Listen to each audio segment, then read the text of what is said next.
Welcome to G Fun Facts Online in the bewildering, beautiful world of quantum mechanics, a place where particles can be in multiple places at once and reality seems to bend at the seams. There is one single, powerful entity that calls the shots. It's not a particle or a force, but a mathematical operator called the Hamiltonian. From the dance of electrons in an atom, to the behavior of advanced materials, to the promise of quantum computers, the Hamiltonian is the unseen architect, dictating the rules of the game. It's the master equation that tells a quantum system what it can be and how it can change over time. Today, we're going to pull back the curtain on this profound concept and see how a single idea forged our entire understanding of the quantum world. The story of the Hamiltonian doesn't begin with quantum weirdness, but with the predictable, clockwork universe of classical mechanics.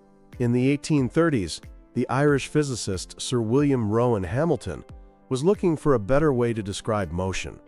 Newtonian mechanics was all about forces and acceleration, but Hamilton had a more elegant idea. What if we described everything based on energy? Hamilton's genius was to create a new framework where the state of a system wasn't defined by its position and velocity, but by its position and momentum. He then introduced a single function, now called the Hamiltonian, which simply represents the total energy of the system, the sum of its kinetic energy, the energy of motion, and its potential energy, the stored energy of its position. This shift in perspective was revolutionary.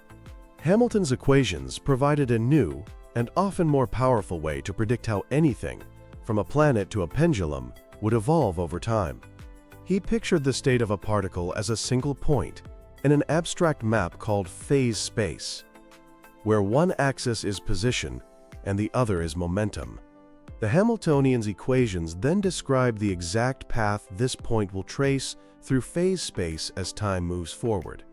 This mathematical framework was beautiful, treating position and momentum with a deep symmetry. But Hamilton went even further. He discovered a strange connection between mechanics and optics, and quote, optico-mechanical analogy. He showed that the path a particle takes through a field of forces is analogous to the path a light ray takes through a material with a varying refractive index. It was as if particles had a hidden, wave-like nature, a clue that was almost a century ahead of its time. As the 1900s began, classical physics started to fail. Experiments revealed a world at the smallest scales that was bizarre and unpredictable. This was the quantum world, and it needed a new rulebook.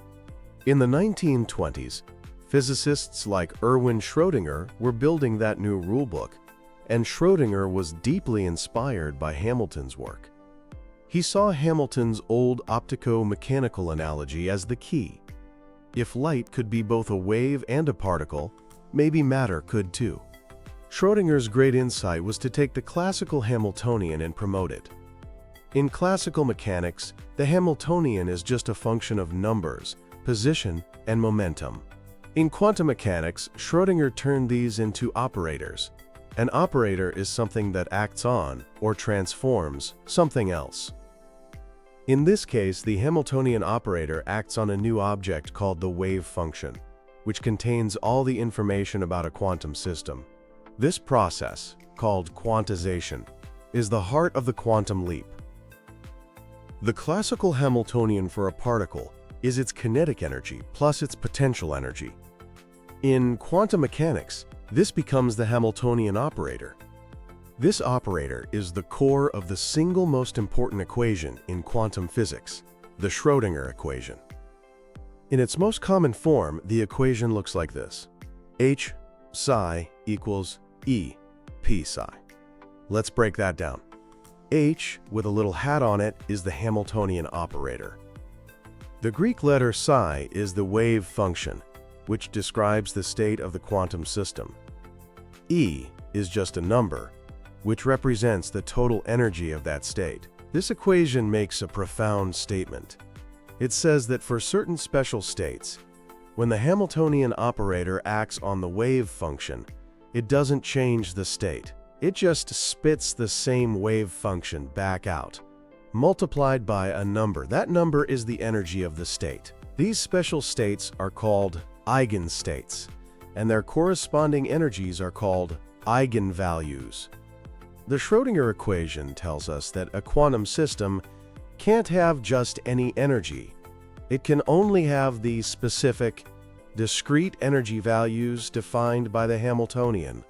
This is energy quantization, one of the foundational principles of the quantum world. The Hamiltonian, born from a desire to elegantly describe the motion of planets, had found its true calling as the master key to the quantum realm. So how does this work in practice? By building a Hamiltonian for a specific situation, we can solve the Schrödinger equation and predict the behavior of real quantum systems. Let's start with the simplest case imaginable, the particle in a box. Imagine a single particle trapped in a one-dimensional box with infinitely high walls it can never escape. Inside the box there's no potential energy, so the Hamiltonian only contains the kinetic energy term. When we solve the Schrödinger equation for this system, we find something remarkable. Only certain wave functions are allowed. They look like the standing waves on a guitar string pinned at both ends. And each of these allowed waves has a specific corresponding energy. The results reveal the core rules of quantum mechanics. First, energy is quantized.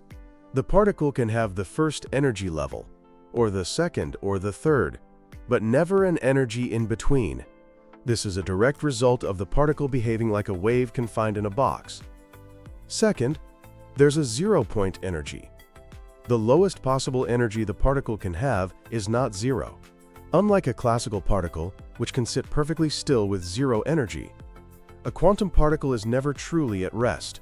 Even in its ground state, it possesses a minimum amount of energy, a consequence of the Heisenberg uncertainty principle. And third, we get probability distributions. The square of the wave function tells us the probability of finding the particle at a certain spot.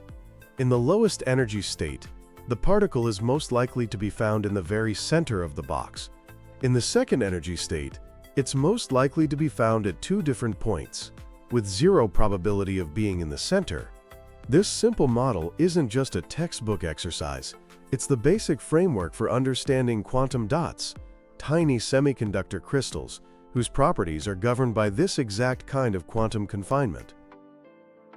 Next up is another cornerstone, the quantum harmonic oscillator.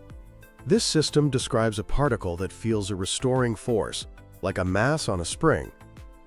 The Hamiltonian here includes both a kinetic energy term and a potential energy term that looks like a parabola. Solving the Schrödinger equation for this system reveals another set of profound results. The energy levels of the harmonic oscillator are all equally spaced. Moving from one level to the next always requires the same chunk, or quantum, of energy. Like the particle in a box, the harmonic oscillator also has a non-zero ground state energy. But perhaps the most fascinating feature is quantum tunneling. The particle's wave function doesn't just stop at the classical turning points. It leaks out into the classically forbidden regions, where the particle doesn't have enough energy to be. This means there's a small but real probability of finding the particle in a place a classical object could never reach. The quantum harmonic oscillator is an incredibly powerful model because so many things in nature, from the vibrations of atoms in a molecule to the behavior of electromagnetic fields, can be approximated as a collection of oscillators. But the greatest triumph of the Hamiltonian in the early days of quantum theory was solving the hydrogen atom. For decades, physicists had been puzzled by the specific colors of light emitted by hydrogen. The Hamiltonian for the electron in a hydrogen atom contains the electron's kinetic energy and the potential energy from the electrical attraction to the proton at the center. Solving the Schrödinger equation for this system is mathematically intense, but the result was a spectacular success. It produced a set of quantum numbers that perfectly described the allowed states of the electron. And the formula for the energy levels derived from the Hamiltonian perfectly matched the experimental data on hydrogen spectral lines. It was a stunning confirmation of the new theory. The wave functions that came out of the solution are the atomic orbitals we all learn about in chemistry, the 1s, 2s, 2p orbitals, and so on. Their shapes, which are just probability maps for the electron, explain the nature of chemical bonds and the entire structure of the periodic table. The Hamiltonian had successfully described the fundamental nature of matter itself. The power of the Hamiltonian didn't stop there. Today, it's the workhorse of modern science. In quantum chemistry, scientists want to predict the properties of complex molecules.